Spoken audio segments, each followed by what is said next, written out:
Les gens que vous voyez dans l'islam là, c'est des courageux. C'est des courageux, des courageux. Les gens qui font les 5 prières là, je vous dis bravo. Bravo, bravo, vous êtes très très forts. Et vraiment, on continue comme ça. أعوذ بالله من الشيطان الرجيم بسم الله الرحمن الرحيم قل هو الله أحد الله الصمد لم يلد ولم يولد ولم يكن له كفوا أحد. Je suis chrétien, je respecte la religion chrétienne. Mais il faut respecter la religion musulmane. C'est un autre level, quoi. C'est autre chose. Faut pas jouer avec. C'est des gens qui ne jouent pas avec la prière. Ils connaissent l'importance du Coran. Nous, on jouait la Bible. Nous, on prend un verset biblique pour escroquer les gens. Le musulman, il connaît. Il n'a pas cœur. Il connaît. Il n'y a pas un musulman qui va prendre un surat pour venir escroquer quelqu'un. Parce qu'il connaît les sentences. Il connaît les sentences. Le musulman, par exemple, il a son magasin.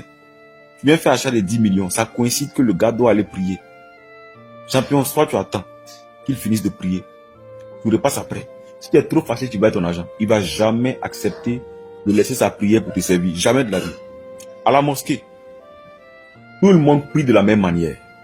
Quand on dit tête baissée, pas faire dire que non, levez-vous et puis il y a d'autres qui sont assis. Non, on se lève. On s'assoit.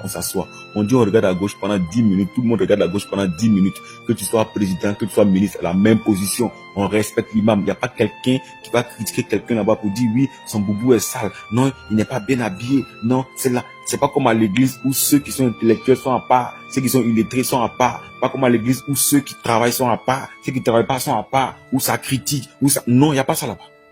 Le musulman, quand il vient, il reste dans sa position. Il respecte tout ce que l'imam dit. Il n'y a pas ça là-bas. Mais comment ils ne seront pas bénis? Comment ils n'auront pas la grâce? Comment ils ne vont pas dominer le monde? Regardez comment ils fonctionnent. Mais les chrétiens, comment ça se passe? C'est nous, on crie partout. Ouais, Jésus, c'est nous, on connaît la parole. Jésus nous a sauvés, a fait tant. Mais regardez comment on se comporte à l'église. Regardez comment on utilise parfois les versets bibliques pour escroquer les gens, pour marmailler les gens. Mais est-ce que tu as vu un imam venir s'asseoir, décortiquer, comment dirais-je, les sourates et attraper des gens, comment escroquer, comment mentir aux gens pour prendre leur argent, comment faire tant? Non, ils ne font pas ça parce qu'ils connaissent la puissance du Coran. Mais regardez nous-mêmes. Et puis après, on se plaint. En fait, ça aurait pu se passer comme ça. Vraiment, parce qu'au départ, c'était comme ça, pour moi. Je croyais en Dieu, sans en être sûr, parce que je savais pas, hein. Généralement, ceux qui croient en Dieu, mais qui ne pratiquent aucune religion, ils ont aucune certitude. Quand j'étais petite, dans la chambre à ma mère, je dormais avec ma mère, je lui demandais des trucs, quand j'étais triste et tout, je parlais avec Dieu. J'avais toujours eu ce truc de croire. Toujours. Et en islam, on dit un truc, on dit que c'est Dieu qui guide. En réalité, je suis musulmane aujourd'hui, mais c'est pas grâce à moi. En gros, j'ai rien demandé. C'est con, hein, ce que je dis, mais c'est vrai, j'ai rien demandé.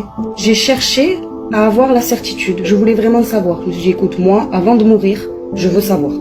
S'il y a vraiment un Dieu ou s'il n'y a pas vraiment un Dieu. Est-ce qu'il y a vraiment une raison de savoir si Dieu existe? Alors la Bible, j'en ai une. Je la lis, oui, je la lis encore beaucoup moins, mais je l'ai lue. Je me suis intéressée à ça, au christianisme, etc. Mais pour moi, rentrer dans une église et voir mon Dieu en état de faiblesse comme ça sur une croix, ça collait pas. Vraiment, ça collait pas. Je me suis dit, c'est pas possible.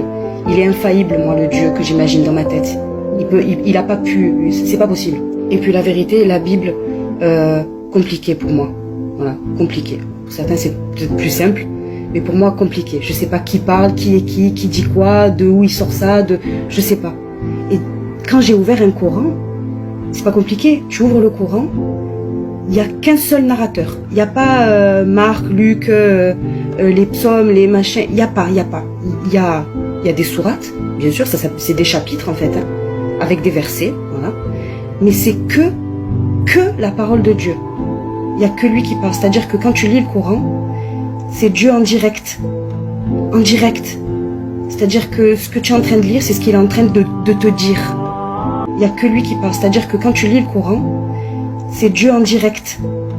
En direct. C'est-à-dire que ce que tu es en train de lire, c'est ce qu'il est en train de te dire.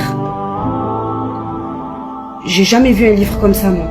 Et c'est grâce à ce cheminement spirituel que Dieu m'a proposé que j'ai réussi à m'améliorer, à améliorer mon intérieur, à soigner plein de choses, à comprendre beaucoup mieux certaines choses, certaines personnes, leurs agissements, à voir clair, à trouver la sérénité, arrêter de m'inquiéter pour rien parce que je sais que c'est pas moi qui contrôle. Oui, plein de choses comme ça. J'ai appris le sens de la vie. C'est ça le Coran. Et je devrais renier celui qui m'a appris tout ça et qui a fait ce que je suis aujourd'hui, alhamdoulilah. Je devrais renier ça pour des gens qui pensent comme toi tu penses. Non, je peux pas. Je peux pas. Je vais vous donner les 5 raisons qui prouvent et qui font en sorte que les musulmans sont plus bénis que les chrétiens. D'abord, je vais vous dire une vérité. Quand un chrétien devient musulman, il est traité comme un dieu. On lui donne du travail. C'est-à-dire, sur le plan social, les musulmans ne s'amusent pas. Un chrétien devient musulman, on lui offre d'abord un endroit où dormir. On lui trouve un petit fonds de commerce. Tous les dimanches, les vendredis, quand il vient à la mosquée, on fait des petites offrandes pour lui donner. Pour lui dire bienvenue dans la maison du Seigneur. Mais quand un musulman devient chrétien, il est livré à lui seul. Il vient découvrir ce qu'on appelle la vraie sorcellerie. La méchanceté parmi les chrétiens. Des gens qui disent qu'ils ont la vérité. Ils ont Jésus. Il y a des gens qui disent qu'eux, ils vont aller au paradis. Les autres iront à l'enfer. Les gens les plus mal élevés, c'est les évangéliques. Ils ne respectent même pas les catholiques. Eux tous, ils prient Jésus. Mais ils ne respectent pas les catholiques. Ils disent les catholiques iront à l'enfer. Je n'ai jamais vu un musulman dire à son frère, toi tu iras à l'enfer. Si c'est pour juger, c'est nous les chrétiens. Si c'est pour haïr, c'est nous les chrétiens. Même dans les commentaires, ceux qui viennent insulter les pasteurs, ce sont les chrétiens. Ah, chrétiens, ce soir, Makosso va vous délivrer. Je vais vous expliquer aujourd'hui les marmailles des pasteurs et pourquoi les chrétiens ne sont pas plus bénis que les musulmans. Donnez-moi la force. Matthieu, les musulmans commencent à prier à quelle heure? Dites-moi la vérité ici. On dit 5 heures, donc 4 heures, 5 heures. Les musulmans ont combien de jours, d'heures de prière dans la journée? D'autres disent 5 heures, d'autres disent 3 grandes heures. Mes amis, on dit donc les musulmans là. Les musulmans, voici des gens que nous on dit ne sont pas dans la vérité. Voici des gens que nous on critique, on dit non, eux ils vont aller à l'enfer. Parce qu'ils ne croient pas en Jésus. Nous on dit on prie le vrai Dieu. Nous on dit nous là, on est dans la vérité. Jésus là c'est pour nous. Il est mort, il est ressuscité le 3e jour. C'est nous on a un miracle, onction. Les musulmans ils ne tombent pas. C'est nous on fait lever les paralytiques. C'est nous on fait voir les aveugles par la démonstration de la puissance. Donc le power là c'est avec nous. Mes amis, voici des gens que nous on dit ne sont pas dans la vérité. Mais regardez combien de fois ils prient que nous. À 4 heures du matin, le musulman est déjà sur pied. Allahu Akbar, il commence à prendre possession de l'esprit du jour. Parce que Dieu a parlé à un homme qu'on appelle Job. Il lui a dit, est-ce que le matin, tu t'es déjà levé pour prononcer des paroles vis-à-vis du matin? Mais quand le musulman se lève, il se dirige vers où? Il se dirige vers le lever du soleil, dans le but de prendre le contrôle de la journée. Et le soir, vers 18 h, quand le soleil doit se coucher, il prend le contrôle de la nuit. Les musulmans ne plaisantent pas avec la prière. Ils ne jouent pas avec ça. Le vieux musulman se lève le matin, il réveille ses enfants. Allons à la prière. Faut dire, tu ne vas pas prier. C'est le bagnana. Est-ce que tu enseignes à ton enfant sur la valeur de la prière? Est-ce que tu te réveilles tous les matins avec tes enfants pour les exiger ce qu'on appelle le pouvoir de la prière? Parce que l'homme est toi. Celui qui ne prie pas est un être fini. Parce que dans le monde spirituel, pour vaincre les djinns, pour vaincre les sorciers, c'est pas la prière. C'est dans le spirituel qu'on règle cela. Deuxième vérité. Chaque année, les musulmans jeûnent pendant combien de jours? Ils appellent ça le ramadan. Ils appellent ça le ramadan. À part l'église catholique, qui eux sont les jeunes. Mais il y a combien de catholiques qui respectent le jeûne des 40 jours chaque année? Il y a des catholiques, c'est quand on dit Noël, c'est quand on dit 1er janvier. La veillée de Noël, c'est là ils sont à l'église. À part ça, on ne les voit jamais. Ils ne vont pas à l'église. Je vais venir à ça tout à l'heure. Mais quand on dit chaque année, les musulmans sont au carême, tu as une fois vu, on dit tous les maquis même sont vides. Tellement que les musulmans de Côte d'Ivoire sont les meilleurs clients des maquis. Mais quand il s'agit de les jeunes, ils mettent le plaisir à côté. Ils mettent amusement à côté. Ils mettent distraction à côté. Ils mettent buzz à côté. Ils sont concentrés dans les jeûnes. Parce qu'ils savent que c'est dans la période du jeûne qu'on va demander pardon à Allah. Qu'on va demander pardon à Dieu. Tu as une fois vu musulman. Pourquoi les musulmans sont plus bénis que les chrétiens? 1, ils ne jouent pas avec la prière. 2, ils ne jouent pas avec le jeûne. 3, ils respectent leur guide religieux. Quand le... Allez au Mali. Allez au Mali. Allez au Mali. Il y a un guide religieux, on dit quand lui vient, c'est tout le stade qui est bé. Le roi doute de tout obligé de payer. Vois-tu me parler de bas à sa disposition? C'est qu'il lit le musulman, c'est son Coran. Quand il ouvre le Coran, il ne reconnaît que Dieu, Allah, et il ne reconnaît que le prophète. Il n'a pas le temps pour faire palabre d'imam. La Bible dit, Exode chapitre 30, le verset 18 au verset 21. Tu feras une cuve d'airain avec sa base d'airain pour les ablutions. Matthieu, Étienne, viens ici. Je vous lis la Bible. La Bible dit, ablution des musulmans. Étienne, ablution que les musulmans font là. Oui. Tu sais que c'est dans la Bible? Oui. Tu sais ça? Je ne sais pas d'abord. Tu ne sais pas là? Je te lis la Bible. Exode chapitre 30, le verset 18 au verset 21. Tu feras une cuve d'airain avec la base d'airain pour les ablutions. Dans la Bible. Tu la placeras entre la tente d'assignation et l'autel. Et tu y mettras de l'eau pour laquelle Aaron et ses fils se lavent les mains, les pieds, lorsqu'ils entreront dans la tente d'assignation. Révélation. L'ablution là, c'est dans la Bible. C'est fort, mon général. On passe notre temps à insulter les musulmans. Oh, l'ablution là, c'est dans la Bible. Je suis chrétien, je respecte la religion chrétienne. Mais il faut respecter la religion musulmane. C'est un autre level quoi. C'est autre chose. Faut pas jouer avec. C'est des gens qui ne jouent pas avec la prière. L'Angleterre est toujours une île. Voilà. Et plus une nation à majorité chrétienne. Pardon. Voilà.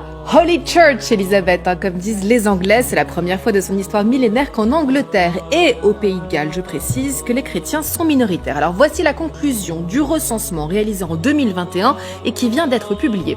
Donc selon l'étude, la population se définissant comme chrétienne chute à 46%, contrairement à 59% en 2011. C'est donc une chute assez incroyable. Au contraire, la part des personnes se déclarant comme athées augmente de 25% à 37,2% et ceux qui se déclarent musulmans ont quasiment doublé. Je rappelle qu'en Angleterre, l'anglicanisme est une religion d'État depuis 1534. C'est donc un changement majeur dont s'est saisi, évidemment, l'extrême droite. Vous allez voir l'eurodéputé Nigel Farage, qui était donc fondateur du parti pour le Brexit, crier au scandale. Ce sujet doit faire la une de tous les journaux. Je suis tellement choqué de voir que nous ne sommes plus chrétiens. La vraie question ce soir, c'est si l'Angleterre est en train de perdre son identité. Voilà, Nigel Farage, donc, qui craint une société multiculturaliste. C'est d'ailleurs pour ça qu'il voulait isoler l'Angleterre en sortant l'Angleterre du Brexit. Et ironie du sort, on apprenait ce matin, selon toujours la même étude, eh bien que la première cause pour expliquer la chute des chrétiens est le Brexit. Et oui, l'immigration des catholiques européens, en particulier des Polonais, a fortement diminué. Deuxième facteur qui explique ce phénomène, c'est évidemment les scandales de pédophilie au sein de l'Église. Les soirées très très arrosées du cardinal O'Brien ont révulsé les catholiques récemment. Enfin, et ça c'est selon l'expert de la monarchie Marc Roche, la couronne ne serait plus si attachée au christianisme. Et oui, Charles III, shocking, tout à fait. Charles III, en montant sur le trône, a renié une tradition. Le roi n'est plus le défenseur de la foi, mais le défenseur de toutes les croyances, et ça avait fait couler beaucoup d'encre. En Angleterre, les églises se vident, il faut donc lancer des actions choc. Vous allez voir celle qu'a lancée la cathédrale de Rochester.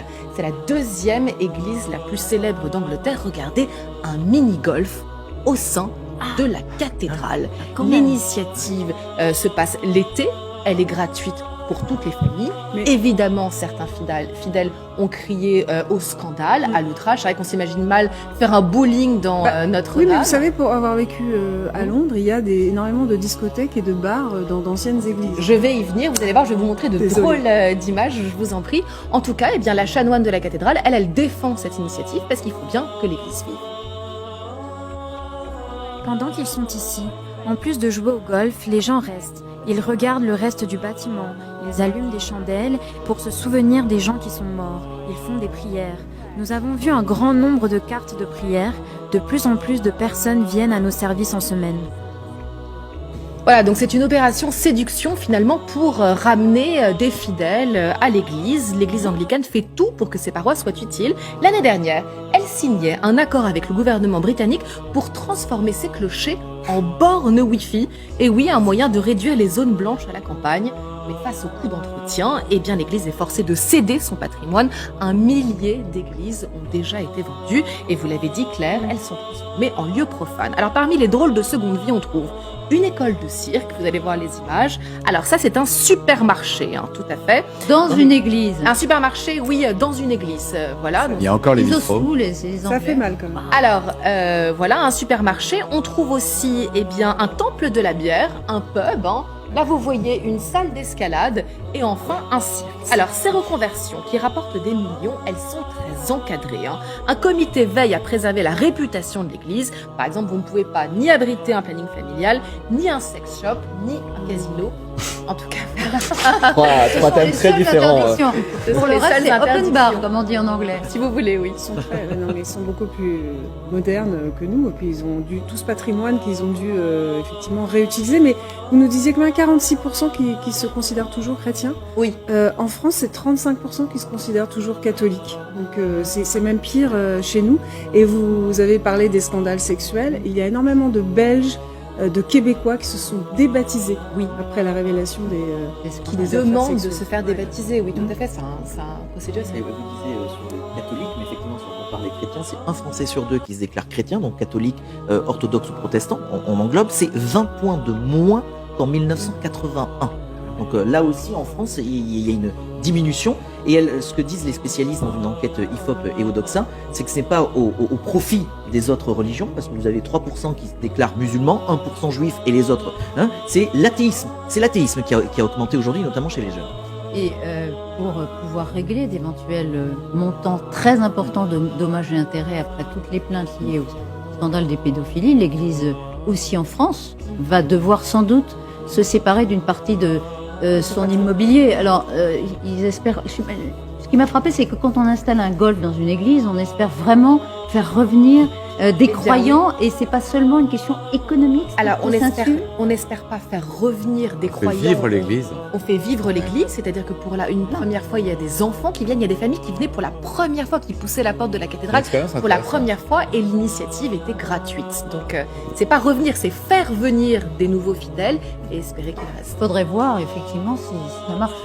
Et il y a la crise des vocations aussi. Hein. Il y a beaucoup d'églises en France qui ne voient passer un curé pour une messe du dimanche matin classique qu'une fois par mois, voire même moins souvent. Il y a des paroisses où vraiment il manque énormément de curés. C'est encore autre chose. Et dans les biens désacralisés, puisqu'on les appelle comme ça existe aussi en France. Il y a des églises qui sont vendues. Moi, j'en connais une très jolie au-dessus de la plage de Pontaillac en Charente-Maritime. C'est vraiment. Qu'est-ce qu'elle est devenue, votre église Une résidence secondaire.